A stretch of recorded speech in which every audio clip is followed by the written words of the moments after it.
Hello there guys, welcome to another of my live videos, and on this video there's quite a few topics to delve into. So I am going to be giving you some latest news on Saul Niguez from Atletico Madrid. Then I'm going to be giving you a bit more additional information on Ighalo. I give you the news on Ighalo on my recent video, but it is still uploading and that. So that's what I'm going to be talking with you about on this video. So let's start with the news on Saul Niguez from Atletico Madrid. So according to recent reports, Saul Niguez has posted a tweet saying that he will announce his new club in the next 3 days. So this is obviously fueled a lot of speculation up. Now, don't forget, my club Manchester United are in for Saul Niguez. Don't forget, it did say the other week, and these reports were stemming from Spain, they'd said that Saul Niguez to Manchester United is practically done, and confirmation will be expected at the end of the season. And he did say, we're set to get Saul Niguez for around £70 million, because I think Atletico Madrid are willing to accept £70 million for him. Obviously, Saul Niguez has got a release clause of around 130 odd million in his Atletico Madrid contract. But obviously, no team is going to be willing to meet his 130 odd million pound release clause. So, we could actually, get Saul Niguez for half of the, his release clause and that. Now, obviously, back in 2017, Saul Niguez had signed a 9-year contract with Atletico Madrid. And that's obviously, when the release clause came into the equation. And he's got a contract with Atletico Madrid until 2026 as Saul Niguez. So he has still got, a good 5.5 years still on his contract. Now, I think this has been Saul Niguez's 12th season at Atletico Madrid. 12th season. He's actually spent the vast majority of his career with Atletico Madrid. He has made over 300 appearances in all competitions as Saul Niguez. Obviously, he was key for Atletico Madrid getting to the Champions League final back in 2016. And he is in his mid-20s, is Saul Niguez. I think he's 25 or 26 years of age. Can play as a defensive midfielder. Also can play as a box-to-box midfielder. When he was younger, he was predominantly a centre-half, was Saul Niguez and that. I think it did reveal earlier on in the season that Atletico Madrid, were in talks over possibly extending Saul Niguez's contract. I think before the football season as well got suspended, we were scouting Saul Niguez in Atletico Madrid's 3-2 win against Liverpool in the last 16 of the Champions League. Also, reports did say as well before the football season got suspended that we was willing to increase his wages to nearly £200,000 a week. I think at Atletico Madrid at the moment, Saul Niguez is on £115,000 a week. But we actually are seeing him. We're seeing him as an adequate replacement for Paul Pogba, if Paul Pogba does leave the football club. Now, there's been a few players that have been linked to have moved away from Atletico Madrid, and don't forget Atletico Madrid have lost quite a few of their imperative players in recent years. Don't forget they lost Griezmann last summer after he endured around 5 years with Atletico Madrid. Don't forget they lost Diego Godin. Diego Godin endured around 9 years, was it, with Atletico Madrid? He was a long-serving player. Don't forget, was it around 5 or 6 years ago, they lost Raul Jimenez. They lost Jimenez, didn't they? Atletico Madrid. Also, too, they lost Rodri. He went to Manchester City last year. But Atletico Madrid have actually recruited quite a few players in as well in recent years. Don't forget they got Thomas Lemar. They also got Joe Felix in. They got Kieran Trippier in. And that. I think they've recruited Diego Costa Navarro-Morata in recent years of Atletico Madrid and that. So Saul Niguez in the next 3 days is set to announce his new club. Obviously, hasn't played in the Premier League as yet. So do you think if he came to the Premier League, he would live up to expectations and that? But a lot of United fans now have gone into a frenzy, reflecting on, what Saul Niguez has posted on what he's tweeted on his post and that. So that is the latest news on Saul Niguez from Atletico Madrid and that. But actually, there's a few Man United fans that don't believe there's a lot of credibility in this story regarding Saul Niguez coming to Manchester United, because there's a lot of uncertainty regarding the finances for the summer transfer window and that. So yeah, he's available for like 70 million or just over 70 million pounds. So there you go. So that's the news on him. Now let me give you the news on Ighalo, and there's actually no positivity coming out regarding Ighalo.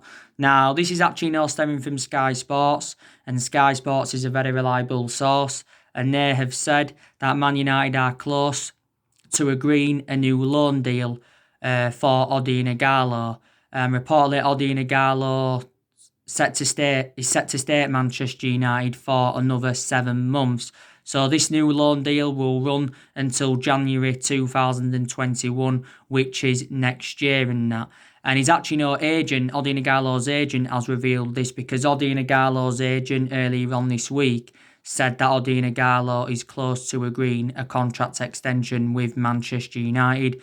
Like I said, we've got to come to an agreement today with Shanghai Shenhua, because his loan deal at the football club does expire today. It does expire today. Now, don't forget, it revealed earlier on this week that Shanghai Shenhua had softened their stance on Ighalo, and it did say, they will allow Ighalo to extend his loan with Man United until January, providing that he does sign a 2-year deal with Shanghai Shenhua worth £400,000 a week. Ighalo's got a contract with Shanghai Shenhua until 2022, and I think his wages at the moment at Shanghai Shenhua are like £300,000 a week, and we are paying like a third of his wages. Don't forget, Ighalo did say he will risk a 75 million contract, so he can remain at Manchester United and that. Also, too, Solskjaer wants to keep him at the football club, but Shanghai Shenhua also said that if they are to allow us to extend his loan, they want an obligation to buy. Whether we do that or not, I do not know, or we just might keep it as the option to buy. Obviously, Shanghai Shenhua have said they want around £20 million to get rid of Ighalo permanently. But like I said, maybe we've got reservations about paying £20 million to get, Ighalo permanently and that. But, we have been in talks with Shanghai Shenhua, and we're still in talks with them now. Like I said, we got Ighalo in on loan in January. Deadline day we got him. We paid around £4 million to get Ighalo on loan. And like I said, he has enjoyed a fantastic start to his Manchester United career as Ighalo. He has got, 4 goals in 3 starts for the football club. And like I mentioned, he has been a very, very good cover-up to Marcus Rashford as Ighalo. But, United fans have got different perceptions on him. Shanghai Shenhua did say that they expect Ighalo to return in time for the start of the new Chinese Super League season. It did say from the Mirror earlier on today that Ighalo's Man United future is set to be decided when the Chinese Super League confirms a restart date. So there you go. So according to recent reports now, it's looking likely Ighalo is set to stay at Manchester United. So that's actually very, very positive news. So just wanted to give you the news on that. But like I said, there has been a lot of strikers on our agenda. Like I said, there's been Erling Haaland on our agenda. Don't forget, we went in for Erling Haaland in January. And I said, didn't I, it was a shame that we didn't get Erling Haaland in January, because he would have been an Ole Gunnar Solskjaer type signing.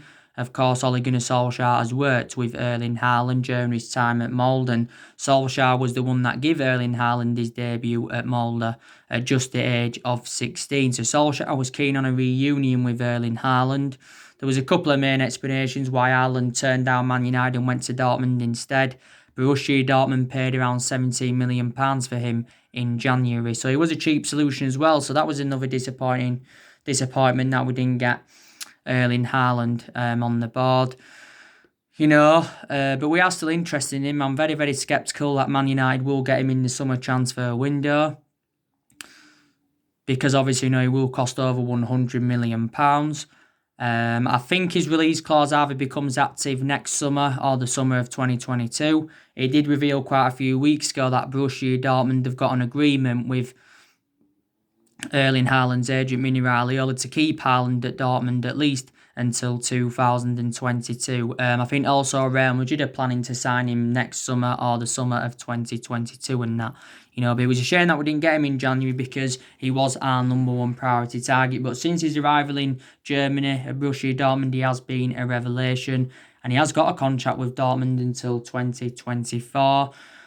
Also, too, Timo Werner, he's been another striker on our agenda.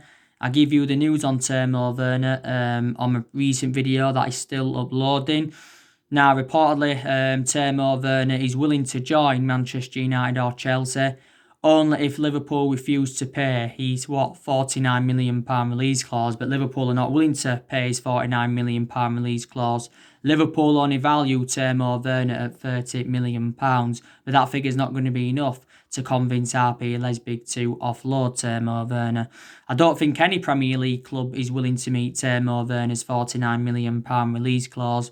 I think, that's a cheap solution, is £49 million, because like I've mentioned before, in reality, Timo Werner is probably worth around £90 or £100 million.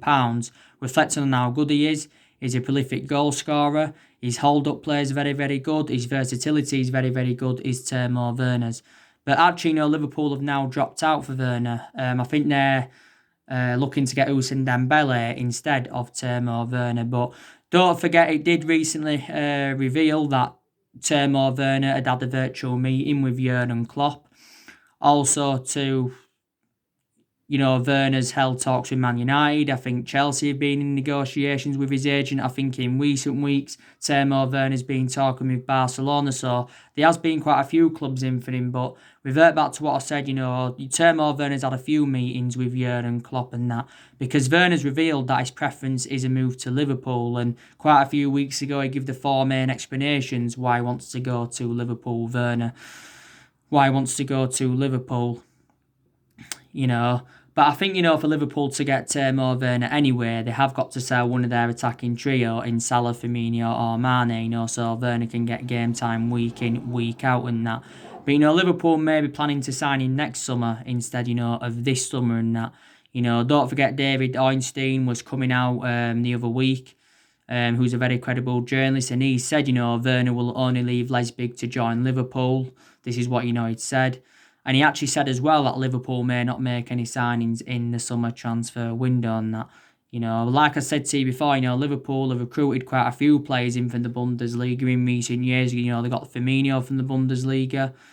They got Joe Matip from the Bundesliga, Naby Keita, Takuma Minamino. They got him in January and that. So they have got a good reputation of bringing Bundesliga players in and that. But Liverpool will not pay his £49 million release clause. I think it did mention if RB Leipzig do not win the Bundesliga, then obviously, Timo Werner's release clause reduces even more. But I definitely would take Timo Werner at Manchester United. I really, really would and that. Obviously, Timo Werner back in February did describe Jurgen Klopp as one of the best managers in the world. But Werner, has been at Leipzig quite a few years now. This has been his fourth season with RB Leipzig. I think he scored over 90 goals in all competitions for Leipzig. He's still got a contract with Leipzig until 2023 as Werner.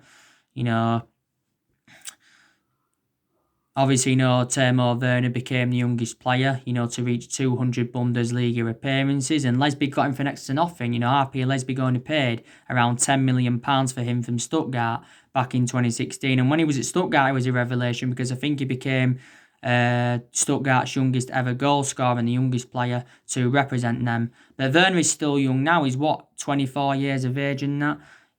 So, he's had a long running transfer sagas, Timo Werner, but Liverpool have been in for him for several years. But, I'd definitely take him at Manchester United. Another striker that's been on our agenda recently is Joshua King from Bournemouth. It did say, we were seeing Joshua King as an alternative to Ighalo. So if we don't get Ighalo, we'll look to get Joshua King. A lot of United fans wouldn't take Joshua King anyway over Ighalo. He did mention from Sky Sports earlier on this week that 4 of the top 6 sides in the Premier League were interested in Joshua King. I think Joshua King has got like a year left on his contract with Bournemouth. I think it's a year. This has been Joshua King's 5th season at Bournemouth. So he's well proven in the Premier League. Obviously, Joshua King's got 63 goals in 100 and I think he's got it's 48 goals, is it something like that, in 163 appearances in all competitions, for Bournemouth, Joshua King. Like I said to you, Joshua King is a former Manchester United player. He began his senior career with us, but he actually never played in the senior squad because, we did get him from Vålerenga. Then obviously after he left us, he had, quite a lot of loan spells, with Preston, Borussia Mönchengladbach, Hull, Blackburn. Then, of course, Blackburn got him permanently. Then he enjoyed a few years with Blackburn. Don't forget, we submitted a £20 million bid for Joshua King on deadline day in January. But obviously, Bournemouth had turned this down. But we actually, never submitted a second offer. So he's been another strike on our agenda. The news on Moussa Dembele from Lyon. Arsenal tried to get Moussa Dembele, because they've been in talks with Lyon over getting him. It did actually, say that Moussa Dembele's transfer valuation had declined. This is what it recently said, and it said Moussa Dembele could be available for around £45 million in the summer transfer window. But whether Lyon let him go, whether Lyon will accept a lower fee or not, I do not know. Reports came out the other week saying that, we'd allegedly agreed a fee in the region of £62 million for Moussa Dembele and that, because Moussa Dembele did say quite a few weeks ago now that he'll find it hard to turn down a move to Man United, and he did say he was interested in making a move to Man United. Also, too, Chelsea have been in for Moussa Dembele. I'd definitely take Moussa Dembele at the club because, again, he's a prolific goal scorer, hold-up play good, out-and-out number 9. Obviously played in the Premier League before as well because he began his senior career with Fulham, scored around 19 goals in 64 competitive matches for Fulham. After he left Fulham, he went to Celtic, enjoyed a few years with them, scored around 52 goals in 94 games for Celtic. And now, of course, he's at Lyon. Lyon's the 3rd club in his playing career. This has been his 2nd season with Lyon. Lyon paid £20 million in from Celtic in the summer of 2018 and that. And I think he's got around 42 goals in 88 games for Lyon as Moussa Dembele. Still got a contract with them till 2023 and is, still very, very young and that. So, yeah, there has been a hell of a lot of strikers on our agenda and that. And, I know we have got a lot of good attacking players. I can't, deny that. Rashford, is overall one of our best players, and Rashford was one of our best players earlier on in the season before he sustained, that back injury. But the good news is now that Marcus Rashford is back from his back injury, so when the season resumes, he's going to be ready. Martial, he's been very, very good under Solskjaer. Like I said, Martial's been playing in that number 9 role this season. Martial does actually, seem to be more effective in that central position, but so only this season he's been playing centrally. In the 4 previous seasons, Martial's been playing out wide because that's actually his predominant position. You've got Martial now. This has been his 5th season at Manchester United. I think one of the best seasons Martial enjoyed was his debut season under the Louis van Gaal era, and we paid around £36 million for Anthony Martial. Yes, we did in that. I think at the time we got him, he was the most expensive teenager, wasn't he? Something like that, So there you go.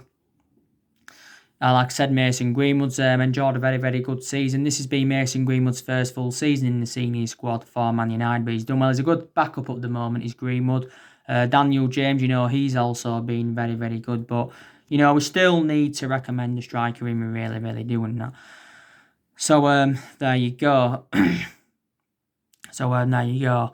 As you all know, the season is going to be resuming on the 17th of June. The Premier League season is resuming on the 17th of June, which is just under 3 weeks away. And the Premier League season is going to be finishing on the 25th of July. Like I said, there's 9 games to play in the Premier League season. There's 92 games to play in all competitions. Like I said, the Premier League season has been suspended since the 13th of March. So it's been suspended for a good 10 weeks. Games are going to be played at neutral grounds, but actually, a lot of clubs have protested against that. They really, really did in that. But it's very, very good that the season is resuming. I think the La Liga is resuming on the 8th of June. Dates for the FA Cup have been announced. Like I said, the quarterfinals is going to be on the 27th to 28th of June. The semi-finals is going to be on the 18th and the 19th of June, and the final is going to be on the 1st of August. So they've all been sorted out. The European games, I think, are going to be played in August and that. But like I said, we've got quite a few things to focus on, for when the season resumes, because obviously, the FA Cup is a priority for us. We are into the quarter-final. The Europa League's a priority for us. We are into the last 8. And, like I said, the FA Cup and the Europa League, that's a chance of us getting some silverware on the board under Solskjaer. And if we could win, both them or at least one of them, it would be a memorable first full season for Solskjaer and that, because we've not yet won out in terms of silverware under him. Don't forget as well, we are chasing that top 4 because, we are, sitting 5th at the moment. We're just like 3 points behind Chelsea. But I'm actually, very, very convinced that we can get qualification for the Champions League for next season. We need to get qualification for the Champions League anyway to attract players to the elite level and that. So there you go. Hopefully, we can get qualification for the Champions League. But like I said as well, there's decisions that Manchester United and Ole Gunnar Solskjaer have got to make, before the season resumes. And I think there's decisions we've got to make ahead of next season as well. Like I said, we're facing a dilemma at left back. Who's going to be our first choice left back next season? Are we going to stick with Luke Shaw? Or is Brandon Williams, going to become our first choice left back? Probably analysing it, we'll stick with Luke Shaw because Luke Shaw is more experienced. Williams has done well, but Williams is still inexperienced at the moment. We've already made the goalkeeping decision. David De Gea is going to remain our number 1 goalkeeper next season. Don't forget, he's going to remain our number 1 goalkeeper. But David De Gea has been our number 1 anyway for several years. Like I said, Dean Henderson's out on loan at Sheffield United. We've already confirmed that we will allow Dean Henderson to remain at Sheffield United on loan until the end of the season and that. I think maybe we'll loan Dean Henderson back out next season, but I don't think we'll get rid of him permanently because we do see him as a long-term replacement for David De Gea. Also, too, we've got to make a decision on Paul Pogba's future. We've got to, make a decision on Diego Dalot's future. We've got to know what's happening with Angel Gomez and that. So there's decisions Manchester United have got to make. Solskjaer's also got to work out his best 11 because he has, been making a lot of rotation this season, but he's been making a lot of rotation reflecting on, the injuries that Man United have had. That's the main explanation why, Probably, Solskjaer as well needs to work out his best formation because he has been changing formation persistently this season. He's been going like with a 4-2-3-1. He's obviously a few times gone with a 3-5-2, which I think will look more expansive with that formation, to be quite honest with you. And a few times he has gone with a 4-3-3 formation and that. So there's definitely things that Ole Gunnar Solskjaer, needs to sort out at Manchester United and that. But Tottenham is our first game back. Tottenham Man United was supposed to be played on the 15th of March, but obviously, due to lockdown, the game could not go ahead, But like I said before, the football season got suspended. We was in a good vein of form because we are unbeaten in our last 11 games in all competitions. And when the season resumes next month, Solskjaer will be under pressure, to keep, this good run of form up, So there you go and that. Like I said, Man United recently taken a £140 million loan. We're taking a £140 million loan for the £150 million revolving credit facility. The main explanations why we did that is to obviously, help us through the coronavirus crisis and also, to help us fund moves in the summer transfer window because, we do want to get the right players to the football club in the summer transfer window. And Solskjaer has said, he wants to make around 3 or 4 signings in the summer. and he has identified the areas in the squad where he does want to strengthen up and that, you know. And obviously, you know, before this got announced about, you know, us taking a £140 million loan, it did say that Solskjaer had been spoken to in private regarding transfers, and it said Solskjaer's transfer limit had been set and we was only willing to pay 60 or 70 million pounds for any player and that. But probably Solskjaer maybe will have at least 100 million pounds to spend in the summer transfer window. That will be his transfer budget and that. Don't forget as well, we're going to get rid of players in the summer transfer window. And that's it. We've got the big decisions to make in the summer transfer window, you know, what players we're going to recommend in and, you know, what players, you know, of course, we are going to get rid of. You know, I think we're going to get rid of around 6 or 7 players in the summer transfer window. Maybe we could even only get rid of 5, but we'll get rid of quite a few. So in that way, you know, we're going to generate money by getting rid of players. You know, I think we're definitely, you know, going to get rid of Phil Jones. We're going to get rid of Smalling and Rojo on permanent transfers. You know, because Smalling's out on loan at Rome at the moment. Rojo's out on loan at Estudiantes. You know, Delors possibly could go, but Solskjaer wants to keep him. Pogba uncertainty over his future. There's still rumours saying that Paul Pogba could leave. Lingard and Pereira, I also expect them to leave the football club as well. Sanchez, you know the news on him as well. Inter Milan sporting director recently confirmed that Sanchez will be staying at Inter Milan until the end of the season. And then maybe if he's to be impressive, then Inter Milan may then consider getting Sanchez on a permanent transfer and that. But we don't want Sanchez back at Manchester United. You know, I think Angel Gomez is also going to be leaving the club.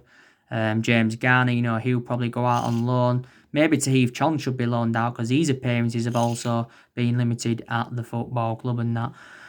So there you go. So players are going to definitely leave in the summer transfer window. But like I said, Solskjaer has got rid of a lot of the deadwood anyway since he got recommended into the football club. You know, a total of 19 players have left since Ole Gunnar Solskjaer got recommended in and that.